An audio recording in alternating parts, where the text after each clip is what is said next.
Kasayura uban ni Chris Sumanito. Ang LTO Aurora nag-auhag sa tanan nga mga dunay mga sakyanan nga wala pay bag-ong plaka nga nakarehistro sa Region 9 nga taga Aurora ka especially adto mo buhatan sa LTO Aurora, giduol lang kitag LTO sa Aurora ha. Adto mo dito dayon kuhaan ninyo ang plaka for free, libre na, walay bayad na. Kay sa ubang mga region istrikto na nilang gipatuman o gipangdakop tong mga sakyanan nga ang gigamit katupang old nga mga plaka. O uban, wala pa'y mga plaka. Dinhi na to ni makita karon kinsay nagproblema o kinsay dunay kulang ani mga higala. Kay sa side sa Land Transportation Office, ilan namang gi-fill upan ilang kakulangon. So wala na backlog nga plaka. Taran, ilan nang gibuhat o ilan nang gipanghatag. Ang uban, wala man gikuha ang plaka. So naras lang opisina. Ang uban pod, wala pa nila makuha ang plaka kay naapa under pa sa kampanya. Inig-adto na sa company, sa dealer, wala ikahatag nga plaka kay wa pa nila makuha. Doon ay usa ka kampanya din sa Region 10. Nga matod pa niya, lalane, kung i-specific. Gipangutana, nanabay plaka. Wala pa gihatag ang LTO. Kana may usa ka bakak og dakong binutbot sa dealer. Dili may tabong wala gihatag ang plaka sa LTO kay ang LTO kuno tibuok Pilipinas nang hatag nagplaka gipang hatod halos ka barangayan. Unya kamo nga dealer mingumog wa pa gihatag LTO bakakon mo. Ingna hinuon nga ang inyohang mga rehistro wala sa Region 10 giparehistro tuwa sa laing region. Muna hinungdan nganong nalangan ng ubang mga plaka na wala mahatag. Karon, iniginakpanay na sa LTO madakpan ng inyong kliyente ninyo. Mutabang bumugbayad sa penalty? Perminti lang LTO, inyong iduot nga LTO kulang, LTO naghatag. Kamu maoy langayan din ha.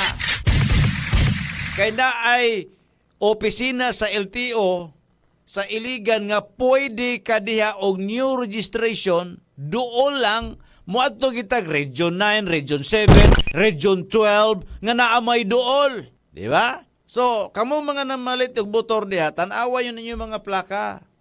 Kung 7 karakter pa na, di na pwede. Oh. Naa sa mga LTO ko asa Region 10, Region 9, diya ka sa Pagadian, diri sa Aurora naapo, sa Mulavi naapod para maduol ta. Kaya di nakupay istikto. Region 7, di nakupay na sa dito. Dili ko mag-instikto na punta nagdakop kay nationwide na ba nga implementasyon. So dealer, katong mga backlog ninyong plaka kay wa nyo girehistro sa inyong region mismo, kay tuwa mo sa laing region kay basi doon na mo'y bahin ato. Asikasuhan na ninyo, siguraduhan ninyo nga mahatag na ninyo ng maong mga plaka sa mga tagiya ana.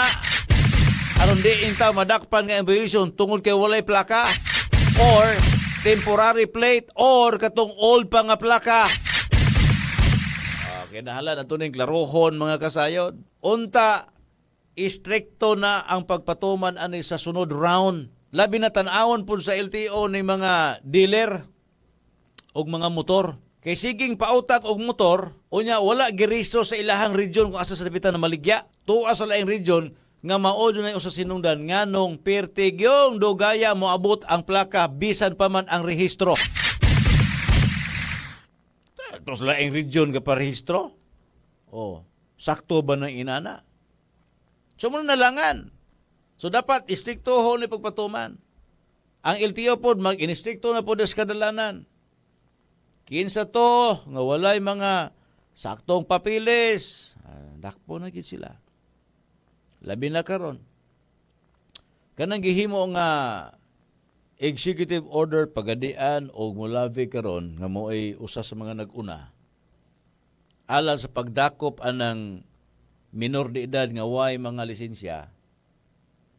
Bisa pag walay executive order ana, pwede na silang dakupon. Ngano man naas balaod under Republic Act 4136. Bisan kinsay walay lisensya, dakpon di bawal gid mag-drive. Oh. Pero ang gibos Pagadian, mas gipalig-on pa lang nila mga kaigsuonan. aron nga doon lagi mandato gikan sa city paingon ngadto sa barangayan. Karon ang pagkadian, doon na may ordinansa da dinha nga kanang minimum speed limit 20, 30 kph ba na siya di sa sentro. Munang open ang ilahang ulo, walay helmet. Pero sigurado ko mga igsoon, bawal na against na sa balaod sa Republic Act 4136. O under ng nga balaod mga isunan, matod pa, bawal magmugna og ang o kining balaod ang LGU kung supak naman sa Republic Act 4136. City Mahigala, kay malo po sila LTO na ay. Nganong dili pa helmeton dias pagadian sentro. Nga naman dias pagadian sentro, way nga disgrasya na nga buak ang ulo kadaghan, di ba? Tungod kay ipahubo man ng helmet. Ang rason tungkol sa mga riding in tandem, bora manggihapon ko na. Isa pag ibawal ang helmet, og naay helmet, kanang mamusel, kanang mamamatay, di po na magpakitag naong.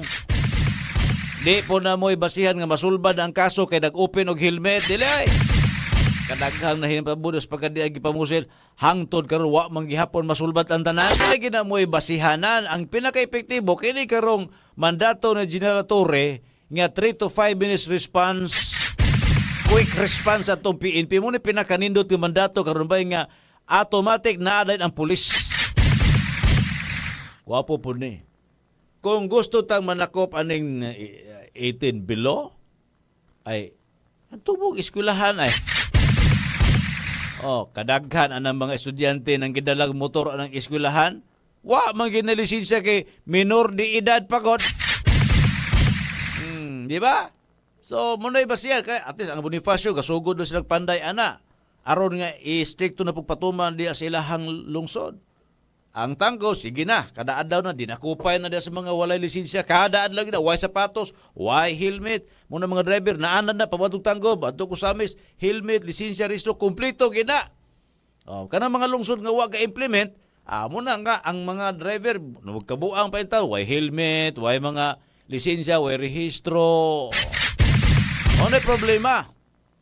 Example, sa kining mga mga papilis na disgrasya, automatic ba siya nga sadaan dili lagi na? Ang explanation sa LTO ana, bisa pag wa kay lisensya, wa kay rehistro, o nabangga ka, unang imbestigahan ang inyong pagkabangga, nganong nabangga ka o nganong nagbangga mo. Ikaduha, naa ba kay lisensya, naa ba kay rehistro? Additional violation na siya. Pareho mo. Dili tinuod ng ingon nga tungkol kay wa kay lisensya ikaw ni satan automatically dili na additional na nga violation. Example, wa kay sala sa investigation ni gawas, wa kay sala. Pero wa man kay lisensya, wa man kay rehistro. O di additional violation. Or kung wa kay sala, ikaw butangan og violation kay nag-drive ka nga wa kay lisensya. So, dili pasabot nga pildi ka kanunay kay wa kay lisensya. No, di na mao mga kasayon. Naagya pong kay katarungan. Naagya pong kay masulti. Pero kay wa kay rehistro, wa kay lisensya, dugang to sa imuhang violation mga kasayon. Gwapo pod sir kung dakpon pod ng mga manakupay nga wala pod nagtuman sa ilang giimplementar. Ay, muna'y usa sa mga gihimo sa mga enforcer o task force sa lungsod sa Lala. Nga, labi na, gikan sa LGU, mga empleyado, magsuot gud og helmet pod, maglisensya pod. Aron inig-agis dalan, dili makauulaw tan-aon nga naka-uniforme pagkag LGU, napakay ID, unya wa kaga helmet. Samtang imong kauban nga empleyado sa LGU, dito nagsigig panakop atong way mga helmet. Bati man gana paminahon. Gani, usa sa mga specific gipag-ayo nga kato mga implementor, police, enforcer, task force, ipakita pod nato nga maayo tang modelo sa tanang motorista. Sa unsa pa maagi, pulis ka. Mag-drive kag single motor, pag helmet pod sir. Enforcer ka, traffic enforcer ka. Drive kag motor, pag helmet pod sir. Task force ka. Type kasi imong single motor. Pag helmet po, sir, para dili ta mabastos sa atong giimplementar. Kay pag once makita nas motorista nga ikaw nananakop pag drive nimo sa motor, labi na kung hapon na, labi na kung gabi na, wa ka helmet makitaan ka, walay pulos imong implementasyon. Una importante gyud kayo diha mga kasayod nga buhaton na to kung unsay atong giimplementar. Yun. Diba? O niya, labi na, wala gyud amiguhay, walay parentihay, walay inigsuunay. Pag agi diya usahay manggod mainsulto to mga enforcer. Na ning agi amigo kay nila, close kay nila. Ning agi to ni babay-babay ra, na ulo po siya mo para, na ikog siya mo para. Nakalahos kay amigo man sila. Ang pangutan na karon katong amiguha, o siyang gikahatag siyang amigo nga enforcer. Pagpakaulaw. Ipakaulawan niya ang amigo nga enforcer. Kay siyang amigo man sila, wala siya ni respeto. Ano mo respeto ang kitaglaing taon dito, amigo? How much more ka na itong amigo? Di ba? Usan ni sa mga istriktong ipatuman. And I hope nga maplastar ni pag-ayo mga kasayod. Kay pertig yung daghanan ng problema karusdalan mga igala, walay mga disiplina nga mga motorista daghan. Patakag padagan, patakag overtake, pataka og liko-liko. Basta paita mag-exhibition pa ng tunga sa highway. Magpalupad-lupad anang motor. Iaswato ng manubila. Diba, daghan kay mga buluyagon nga naan ng National Highway kadalanan. Bisan pa man sa barangay. Open Mapler. Usapon na. Lingugog kayo. National law gihapon na. Dugay rin ang gipangdako pero nga nung naagya po improvised Mapler karon. Tumikan kay naay mga baligya di as mga dealer. Di man pwedeng dakpon kuno ang dealer. Pero kung imong tanaong balaod, kung di man pwede dakpon, nga illegal mo na ilang ipamaligya. Diba? Pareha ko nagsyabo. Nganong dakpon ang mamaligya, kay illegal lang gibaligya. Dili itong katulang gagamit mo ay dakpon. Apel ang namaligya. O skining improvised Mapler. Daghan mo ng baligya das tindahan. Kato mo yung dakpon itong din. Pero wala na mapalit ang atong mga motorista. Aron nga ang tanan, musunod na yun sa isakto nga standards, tambutso. Dili na tong tambutso mga kaigsunan nga inig kagabi pertig yung alinguguga kaayo mga higala. Makamata na lang ka sa kaalingugngog kaayo mga kaigsunan. O, mo na usos sa problema sa mga tigulang. Panahon sa gabi natulog na. Ningrangrang ang motor, nakamata. O, di ba? Mo na usa sa mga problema. Anya karon. Kung si hinungdan, ganun ka, waldas-waldas panahon sa kagabi gumikan sa illegal nga droga.